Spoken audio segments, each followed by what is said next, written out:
الحمد لله نحمده ونستعينه ونستغفره ونؤمن به ونتوكل عليه ونعوذ بالله من شرور أنفسنا ومن سيئات أعمالنا من يهده الله فلا مضل له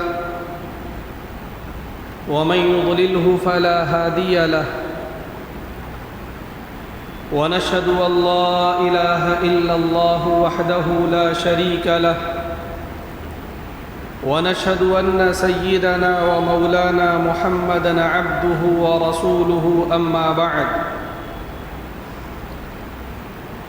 فأعوذ بالله من الشيطان الرجيم بسم الله الرحمن الرحيم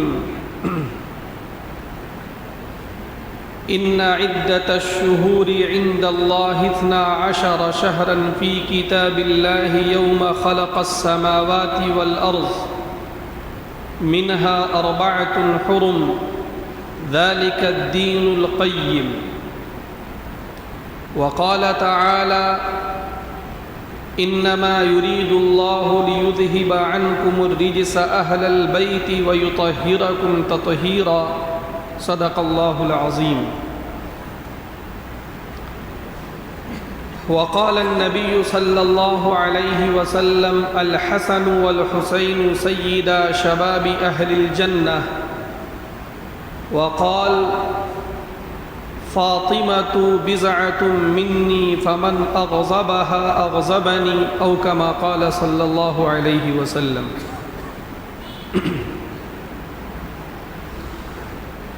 قتل حسین اصل میں مرگ یزید ہے قتل حسین اصل میں مرگ یزید ہے اسلام زندہ ہوتا ہے ہر کربلا کے بعد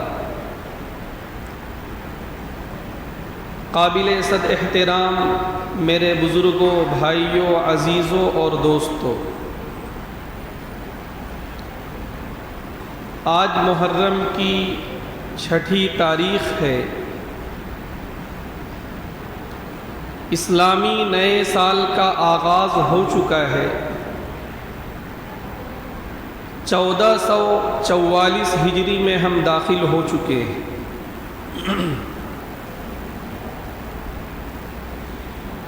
قرآن پاک کی جو آیت آپ کے سامنے پڑھی گئی، اس کی روشنی میں اللہ نے خود اس بات کی وضاحت فرما دی ہے کہ جس دن سے اللہ نے زمین و آسمان کو پیدا کیا 12 مہینے مقرر کیے، اور ان میں سے 4 مہینے ایسے ہیں جو دیگر مہینوں کے مقابلے میں قابل احترام ہیں۔ ذی قعدہ کا مہینہ، ذی الحجہ کا مہینہ، محرم کا مہینہ اور رجب کا مہینہ، 3 مہینے مسلسل ہیں اور 1 مہینہ انقطاع کے بعد ہے۔ زمانہ جاہلیت میں بھی ہم دیکھتے ہیں کہ عربوں کے یہاں ان مہینوں کا احترام پایا جاتا تھا۔ یوں تو عام دنوں میں وہ جنگ میں مشغول رہا کرتے تھے، لیکن جب یہ مہینے آتے تھے تو جنگ بندی کا اعلان ہو جاتا تھا، وہ جنگ بند کر دیا کرتے تھے۔ اسلام جب آیا، اسلام نے بھی ان مہینوں کے احترام کو باقی رکھا۔ دیگر مہینوں کے مقابلے میں ان مہینوں میں عبادتوں کا ثواب زیادہ رکھا گیا ہے۔ ہاں، یہ بات ضرور ہے کہ اگر کبھی ایسی ضرورت پڑے اور اسلامی حکومت پر کوئی حملہ آور ہو، مسلمانوں کو کوئی نقصان پہنچائے، تو حکم یہ ہے کہ اس کا مقابلہ ان مہینوں میں بھی کیا جائے۔ گویا کہ جنگ بندی اسلام کی تعلیم کے اعتبار سے تو نہیں ہے، لیکن یہ بات ضرور ہے کہ دیگر مہینوں کے مقابلے میں ایک مومن کو چاہیے کہ ان مہینوں میں نیکی کا زیادہ اہتمام کرے۔ محرم کا مہینہ، جس سے اسلامی کیلنڈر کا آغاز ہوتا ہے اور اس کی شروعات ہوتی ہے، اللہ کے رسول صلی اللہ علیہ وسلم نے ایک موقع پر یہ فرمایا تھا کہ یہ محرم کا مہینہ اللہ کا مہینہ ہے، شہر اللہ المحرم۔ یہ جو محرم کا مہینہ ہے وہ اللہ کا مہینہ ہے۔ اس میں بھی مقصود یہی ہے کہ انسان کو اگر یہ مہینہ ملے تو دیگر مہینوں کے مقابلے میں اس مہینے میں نیکی کا زیادہ اہتمام کرے۔ ایک بات میں عرض کرتا چلوں، جب ہم یہ لفظ استعمال کرتے ہیں محرم الحرام، البیت الحرام، ایک سوال پیدا ہوتا ہے کہ ہم لوگ تو حرام اور حلال جانتے ہیں، یہ محرم کے ساتھ حرام کا لفظ کیوں استعمال کیا جاتا ہے؟ کعبے کے ارد گرد جو مسجد ہے اسے مسجد حرام کہا گیا، قرآن پاک میں کہا گیا وَمِنْ حَيْثُ خَرَجْتَ فَوَلِّ وَجْهَكَ شَطْرَ الْمَسْجِدِ الْحَرَامِ۔ بعض لوگ کہتے ہیں کہ یہ کیسی بات ہے، لیکن اس اعتراض کا جواب یہ ہے کہ عربی زبان پر کسی کی نظر ہو تو یہ اعتراض پیدا ہی نہیں ہوگا، کیونکہ ہم سب جانتے ہیں کہ کسی بھی زبان میں ایسا ہوتا ہے کہ ایک ہی لفظ کے کئی معنی ہوتے ہیں۔ عربی زبان میں بھی یہ معاملہ ہے۔ عربی زبان میں حرام کا لفظ جب استعمال کیا جاتا ہے تو اس کا ایک عام معنی تو وہ ہے جو ہم جانتے ہیں، حرام و حلال۔ جس چیز کا استعمال ناجائز ہو، جو عمل ناجائز ہو، اسے ہم حرام کہتے ہیں۔ لیکن اسی حرام کا ایک دوسرا معنی وہ ہے قابل احترام، رسپیکٹڈ، قابل تعظیم۔ تو کعبے کے ارد گرد جو مسجد ہے، اس مسجد کے ساتھ جب المسجد الحرام کا لفظ استعمال کیا جائے، یا محرم جیسے عظیم مہینے کے لیے جب اس کے ساتھ بطور صفت کے حرام کا لفظ استعمال کیا جائے تو یہاں پر حرام و حلال کے مقابلے والا نہیں ہے، بلکہ حرام قابل احترام اور رسپیکٹڈ کے معنی میں۔ بہرحال تو اللہ کے رسول صلی اللہ علیہ وسلم نے ایک موقع پر فرمایا کہ یہ اللہ کا مہینہ ہے اور یہ قابل احترام مہینہ ہے۔ رمضان کے روزے کی جب تک فرضیت نہیں ہوئی تھی، محرم کی 10ویں تاریخ کا روزہ فرض تھا۔ جب آپ صلی اللہ علیہ وسلم اور صحابہ کرام مکے میں مقیم تھے، اس درمیان میں تمام لوگ بڑے اہتمام سے محرم کی 10ویں تاریخ کا روزہ رکھتے تھے، اور جب ہجرت کا حکم آیا، آپ صلی اللہ علیہ وسلم اور صحابہ کرام جب مدینے منتقل ہو گئے تو ہم سب جانتے ہیں کہ مدینے میں کچھ یہود بھی آباد تھے، عیسائی بھی آباد تھے، مشرکین بھی آباد تھے۔ وہاں اللہ کے رسول صلی اللہ علیہ وسلم اور صحابہ کرام نے یہ پایا کہ یہودی بڑے اہتمام کے ساتھ محرم کی 10ویں تاریخ کا روزہ رکھتے ہیں۔ اللہ کے رسول صلی اللہ علیہ وسلم نے تحقیق فرمائی کہ آخر کیا بات ہے کہ بڑے اہتمام کے ساتھ وہ محرم کی 10ویں تاریخ کا روزہ رکھتے ہیں۔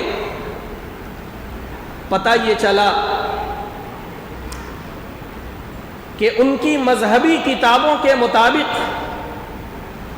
محرم کی 10ویں تاریخ ہی تھی جس میں اللہ نے حضرت موسیٰ علیہ السلام اور ان کی جماعت کو فرعون اور اس کے لشکر سے نجات عطا فرمائی تھی۔ اس کے شکرانے کے طور پر وہ یہود محرم کی 10ویں تاریخ کا روزہ رکھتے تھے۔ اللہ کے رسول صلی اللہ علیہ وسلم نے اس موقع پر ایک بات یہ فرمائی کہ ہم یہود کے مقابلے میں حضرت موسیٰ علیہ السلام کا زیادہ احترام کرنے والے ہیں، ہم ان پر بھی ایمان رکھتے ہیں اور ان کے نبی ہونے کا اعتقاد رکھتے ہیں اور اس کے قائل ہیں، لہذا محرم کی 10ویں تاریخ کا روزہ رمضان کے روزے کی فرضیت کے بعد بھی اللہ کے رسول نے اسے مستحب قرار دیا اور صحابہ کرام سے یہ کہا کہ اس روزے کو بھی رکھا جائے۔ لیکن ساتھ ساتھ اللہ کے رسول نے ایک بات یہ بھی فرما دی کہ چونکہ یہود بھی اس روزے کا اہتمام کرتے ہیں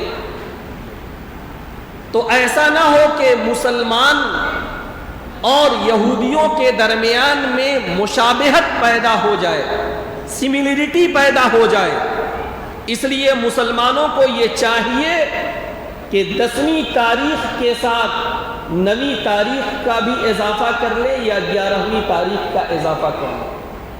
یہ اللہ کے رسول نے باقاعدہ فرمایا، اور اللہ کے رسول نے یہ خواہش بھی ظاہر فرمائی کہ اگر میری زندگی باقی رہی تو آئندہ سال میں صرف محرم کی 10ویں تاریخ کا روزہ نہیں رکھوں گا، لَأَصُومَنَّ التَّاسِعَ، میں محرم کی 9ویں تاریخ کا بھی روزہ رکھوں گا۔ اللہ کے رسول نے فرمایا کہ یہودیوں کی مخالفت ہونی چاہیے، ایسا نہ ہو کہ مسلم قوم اور یہودی قوم میں کسی طرح کی مشابہت پیدا ہو جائے، کیونکہ جب کوئی قوم کسی قوم کی مشابہت اختیار کرتی ہے تو اس کا شمار بھی ان لوگوں میں ہونے لگتا ہے۔ من تشبہ بقوم فہو منہم، جو کسی قوم کی مشابہت اختیار کرتی ہے گویا کہ اس کا اسی سے تعلق ہے۔ میرے بزرگوں، یہاں پر ٹھہر کر ایک بات یہ عرض کرنا چاہتا ہوں کہ روزہ ایک عبادت ہے، عبادت کے مسئلے میں بھی اللہ کے رسول صلی اللہ علیہ وسلم نے اس بات کو ناپسند فرمایا کہ مسلمان کوئی ایسا کام کرے جس سے یہود و نصارہ یا دیگر قوموں سے مشابہت کا شبہ پیدا ہو۔ آج تو مسئلہ یہ ہے کہ بڑی آسانی کے ساتھ ہم غیروں کی تہذیب کو اپنا رہے ہیں، بڑی آسانی کے ساتھ ہم غیروں کا کلچر اپنا رہے ہیں، بڑی آسانی کے ساتھ ہم غیروں کا رہن سہن کا طریقہ اختیار کر رہے ہیں، بڑی آسانی کے ساتھ ہم غیروں کا لباس اختیار کر رہے ہیں، بڑی آسانی کے ساتھ ہم غیروں کی طرز زندگی اختیار کر رہے ہیں۔ اللہ کے رسول کی چاہت یہ تھی کہ عبادت کے مسئلے میں بھی مسلمان غیروں کی مشابہت اختیار نہ کرے، تو دیگر چیزوں میں غیروں کی مشابہت اختیار کرنا، اس کی گنجائش کہاں سے نکل سکتی ہے؟ ہمیں تھوڑا جائزہ لینے کی ضرورت ہے۔ میں بارہا یہ بات عرض کیا کرتا ہوں کہ ہم جس مذہب کے ماننے والے ہیں، وہ مذہب مستقل بذات مذہب ہے، وہ مذہب مکمل مذہب ہے، وہ ایک کمپلیٹ مذہب ہے۔ اس مذہب میں ادھر ادھر جھانک تاک کرنے اور کہیں سے کوئی چیز ادھار لینے اور قرض لینے کی ضرورت نہیں۔ اسلام ہمیں عقائد کا ایک صاف ستھرا نظام عطا کرتا ہے، اسلام ہمیں عبادت کا ایک مکمل طریقہ دیتا ہے، اسلام ہمیں معاملات کے بہترین اصول دیتا ہے، اسلام ہمیں سیاست کے اصول عطا کرتا ہے، اسلام بہترین اخلاق کی ہمیں تعلیم دیتا ہے، اسلام ہمیں بہترین آداب اور بہترین طرز معاشرت سکھاتا ہے۔ ایک مسلمان کو اور ایک مومن کو زندگی کے کسی بھی مسئلے میں ادھر ادھر جھانک تاک کرنے کی ضرورت نہیں۔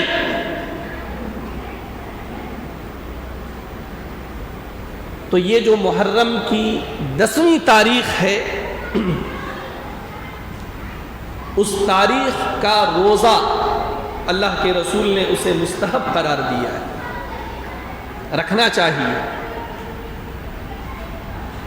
10ویں تاریخ کا روزہ رکھ لیا جائے، یا 9ویں 10ویں کا روزہ رکھ لیا جائے، یا 10ویں 11ویں کا روزہ رکھ لیا جائے، یا اللہ اگر توفیق دے تو 9ویں 10ویں 11ویں تینوں روز کا روزہ رکھ لیا جائے۔ جی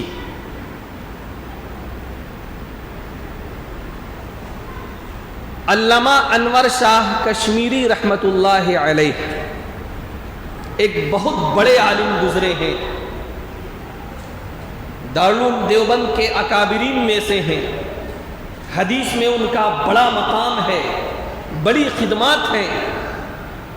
لوگوں نے لکھا ہے کہ اللہ نے ایسا حافظہ عطا فرمایا تھا کہ ایک بار جب کسی چیز کو پڑھ لیتے تو 40 سال تک اسے نہیں بھولتے تھے۔ ایسا حافظہ علامہ انور شاہ کشمیری، کشمیر کے رہنے والے، دارالعلوم دیوبند سے تعلیم حاصل کی اور اس کے بعد وہیں خدمات انجام دی۔ میرے بزرگوں، یہ ہندوستان، بنگلہ دیش اور پڑوسی ملک، اللہ نے ایسے ایسے ہیرے یہاں پر پیدا کیے ہیں کہ پورا عالم اسلام پہلے بھی ان پر فخر کرتا تھا، اور آج کے زمانے میں بھی ایسے ایسے لوگ ہیں کہ پورا عالم اسلام ان پر فخر کرتا ہے۔ اولئک آبائی فجئنی بمثلہم اذا جمعتنا یا جریر المجامع۔ بڑی خدمات ہیں ان کی، بڑا مقام ہے ان کا حدیث میں۔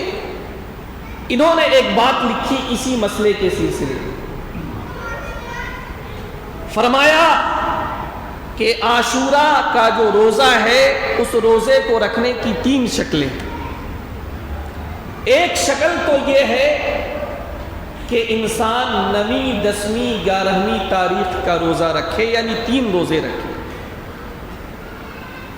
اور دوسری شکل یہ ہے کہ یا تو 9ویں اور 10ویں کا روزہ رکھے یا 10ویں اور 11ویں کا روزہ رکھے، یعنی 2 روزے رکھے، اور تیسری شکل یہ ہے کہ صرف 10ویں کا روزہ رکھے۔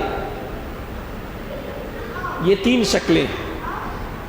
اس کے بعد یہ فرمایا کہ یہ جو 3 شکل ہے اس میں سب سے پہلی شکل سب سے افضل، یعنی 3 روزوں والی ترتیب۔ دوسری جو شکل ہے 2 روزے والی ترتیب، 9ویں 10ویں یا 10ویں 11ویں، یہ پہلی والی شکل کے مقابلے میں گویا کہ تھوڑا سا کم افضل ہے۔ اور تیسری جو شکل ہے یعنی صرف 10ویں تاریخ کا روزہ، وہ ان دونوں کے مقابلے میں درجے کے اعتبار سے تھوڑا سا کم ہے، لیکن اس کی بھی بڑی فضیلت ہے۔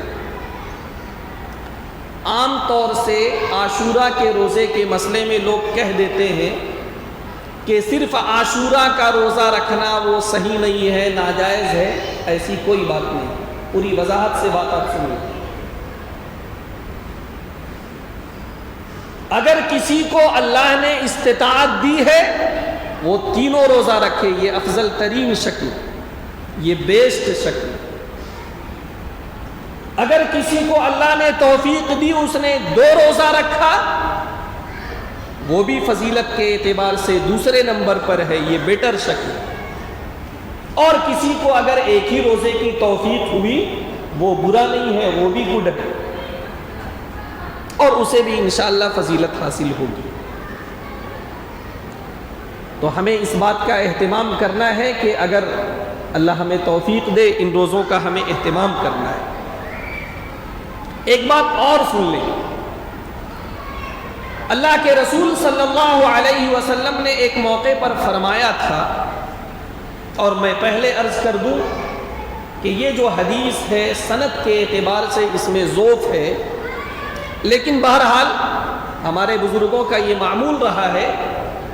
اللہ کے رسول صلی اللہ علیہ وسلم نے فرمایا کہ محرم کی 10ویں تاریخ جب آئے تو اس میں اپنے گھر والوں میں تھوڑی سی آدمی وسعت پیدا کرے کھانے پینے کے اعتبار سے۔ دال اگر بنتی ہے گھر میں، سبزی کا اس دن اہتمام ہو جائے، سبزی اگر بنتی ہے گوشت کا اہتمام ہو جائے، اللہ کے رسول نے فرمایا۔ اور حضرت عبداللہ ابن زبیر وہ یہ فرماتے ہیں کہ اللہ کے رسول نے جو فرمایا تھا کہ 10ویں تاریخ میں تھوڑا اہتمام کر لیا جائے، پورے سال رزق میں برکت رہے گی۔ حضرت عبداللہ ابن زبیر کا فرمان ہے کہ میں نے اس کا تجربہ کیا اور میں نے پایا کہ ہاں، اللہ کے رسول کے اس حکم پر عمل کرنے کی وجہ سے سال کے دیگر ایام میں اللہ کی طرف سے رزق میں برکت رہتی ہے۔ تو اس کا بھی ہمیں اہتمام کرنا چاہیے۔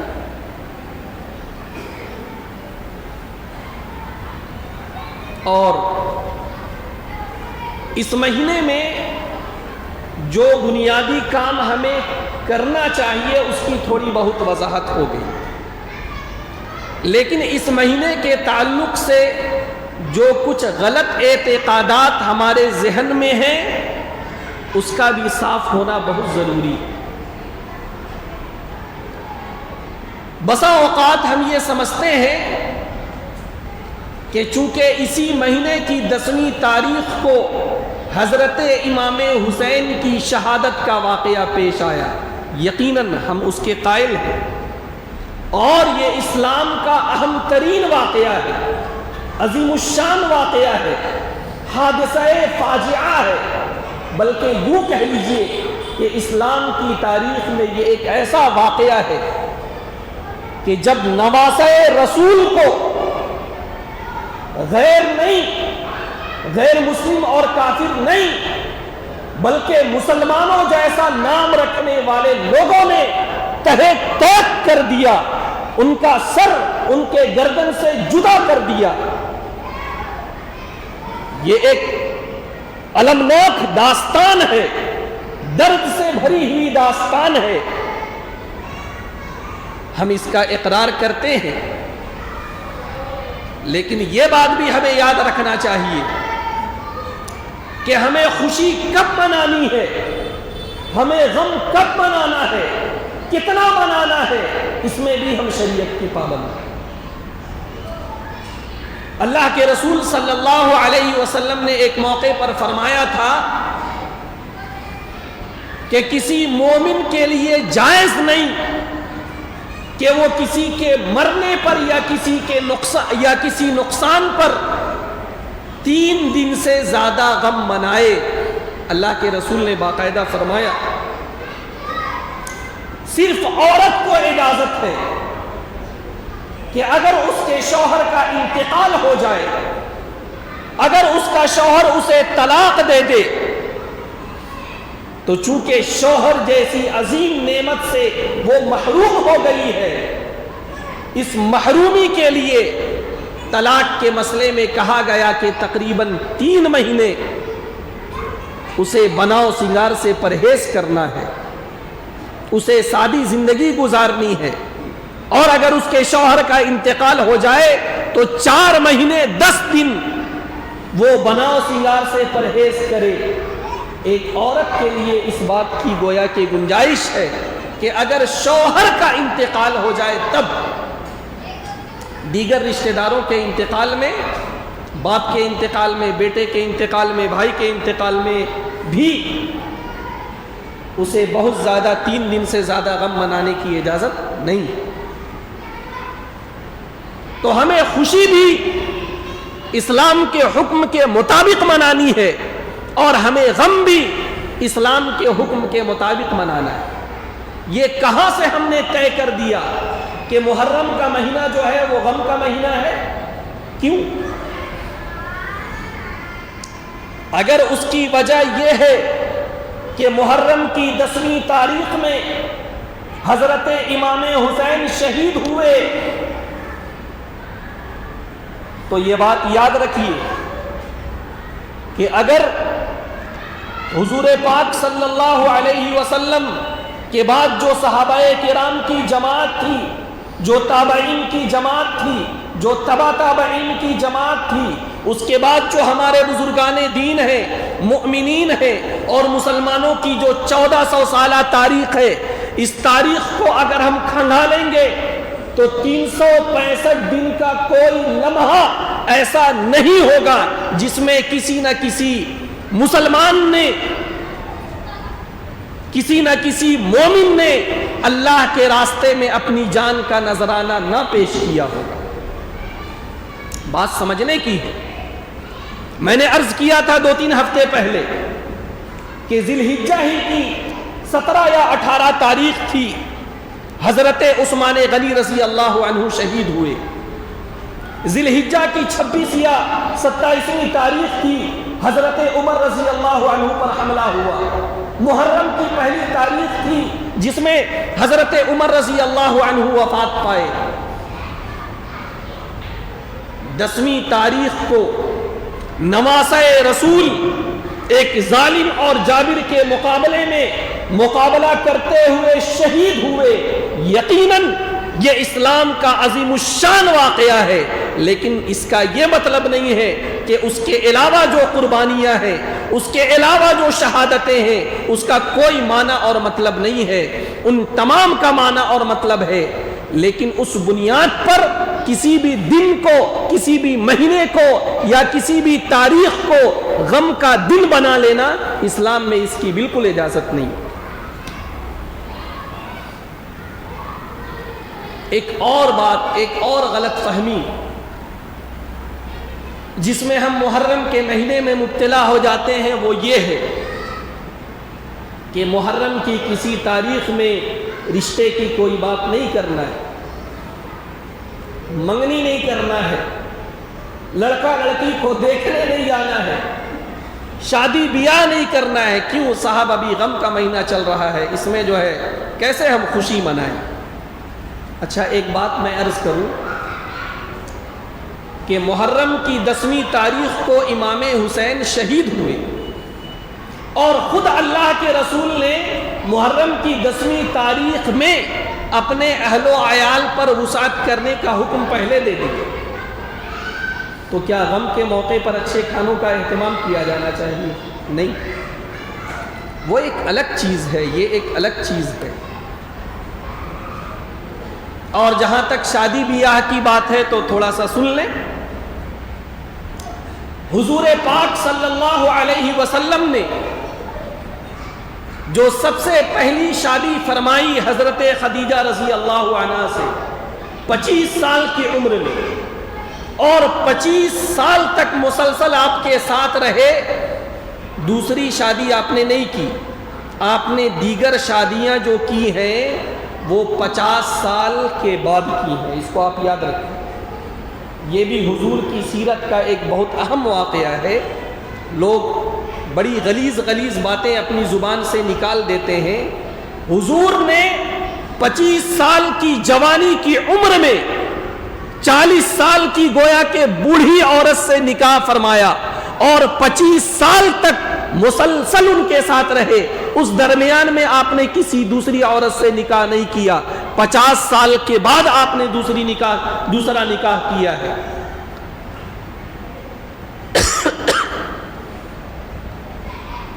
تو حضرت خدیجہ رضی اللہ عنہا خاتون اول، آپ کی پہلی بیوی، ان سے جو آپ نے نکاح فرمایا تھا وہ محرم کی 10ویں تاریخ تھی۔ یہ تاریخ یاد رکھیں۔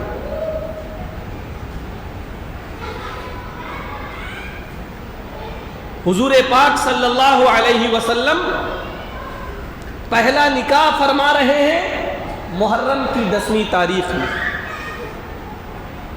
آگے سنیے، غزوہ خیبر سن 7 ہجری میں ہوا اور حضرت صفیہ رضی اللہ عنہا وہ ایک یہودی سردار کی بیٹی تھی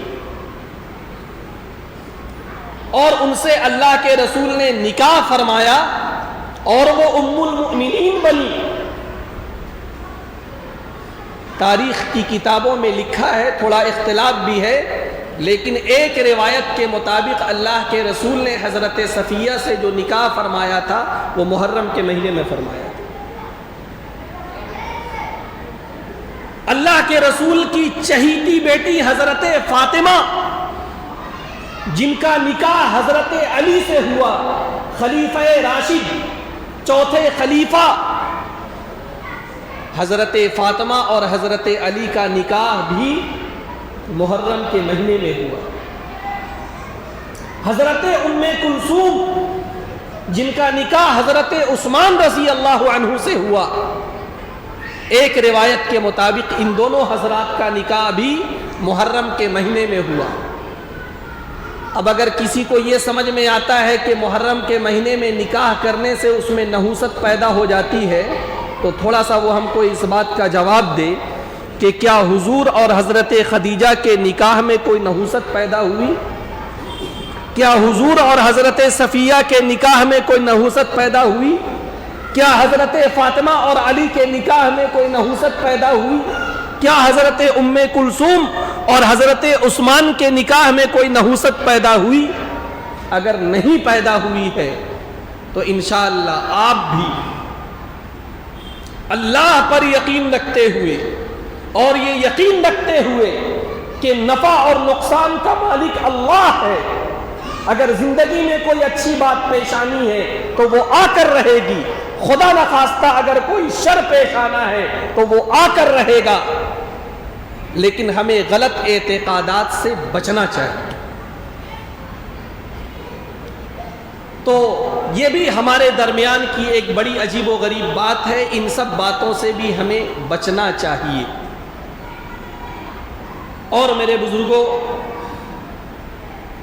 وقت بھی کم رہ گیا ہے، میں نے اس سے پہلے بھی آپ کے سامنے حضرت امام حسین کی جو سیرت ہے اس کو رکھنے کی کوشش کی ہے پچھلے سالوں میں۔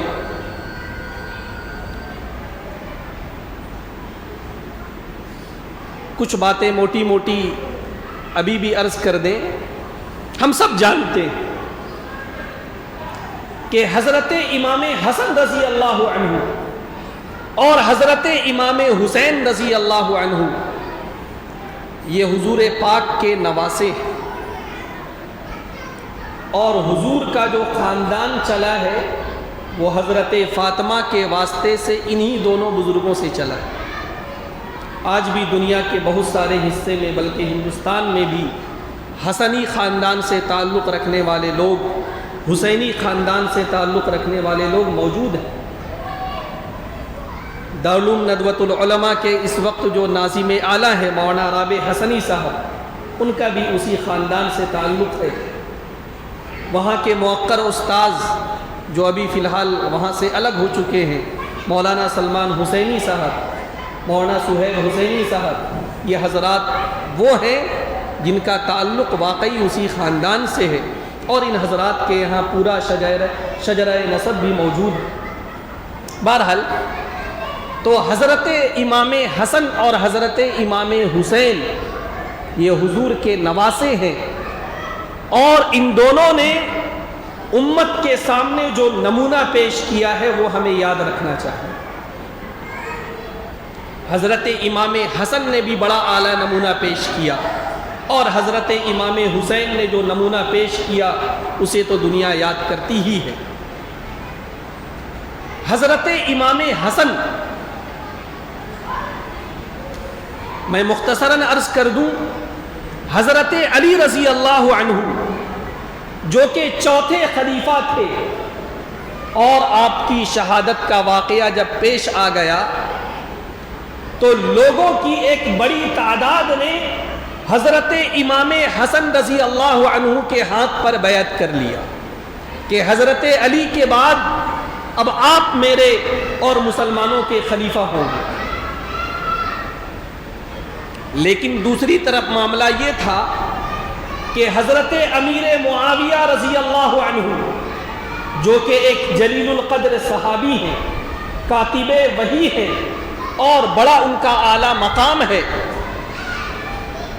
سیاست کے مسئلے میں اللہ نے بڑی حکمت ان کو عطا فرمائی تھی۔ مسئلہ یہ ہوا کہ ادھر اہل حجاز وہ حضرت امام حسن کے ہاتھ پر بیعت کر رہے تھے، اور ادھر حالات کچھ ایسے بن گئے کہ لوگ حضرت امیر معاویہ رضی اللہ عنہ کے ہاتھ پر بیعت کرنے لگے۔ اب گویا کہ عالم اسلام میں دو لوگ ہیں جن کے ہاتھ پر لوگ بیعت کر رہے ہیں۔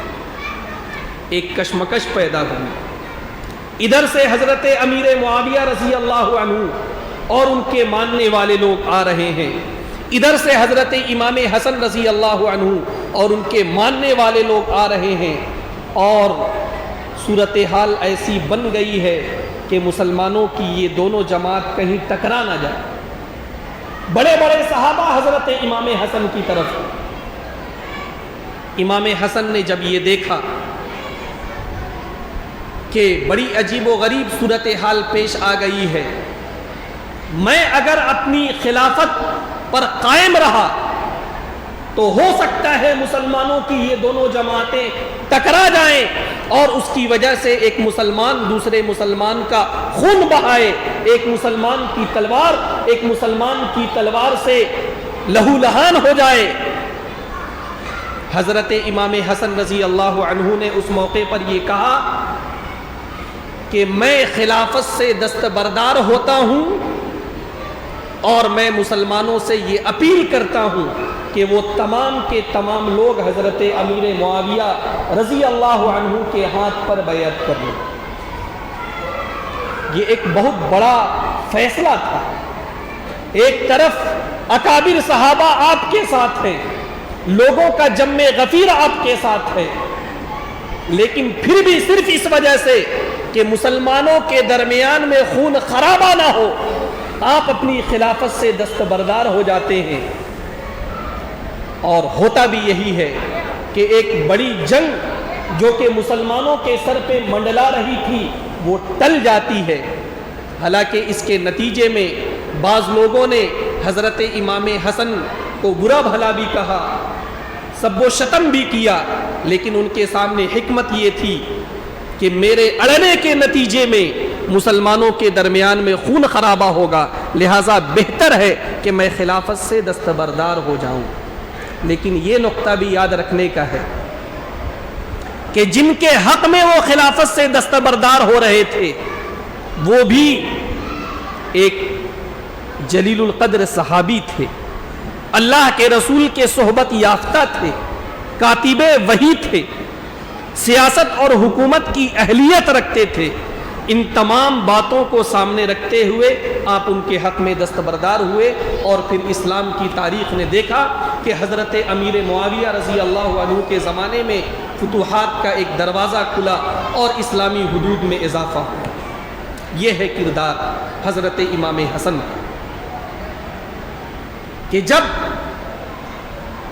مسلمانوں کے درمیان میں انتشار کی بات ہو، اختلاف کی بات ہو، اور معاملہ بہت زیادہ پیچیدہ نہ ہو، شریعت کے بہت زیادہ خلاف بات نہ جا رہی ہو، تو انتشار سے اور اختلاف سے مسلمانوں کو بچانے کے لیے خود کو پیچھے کر لینا، یہ حضرت امام حسن کا اسوہ ہے۔ لیکن دوسری طرف آپ آئیے حضرت امام حسین،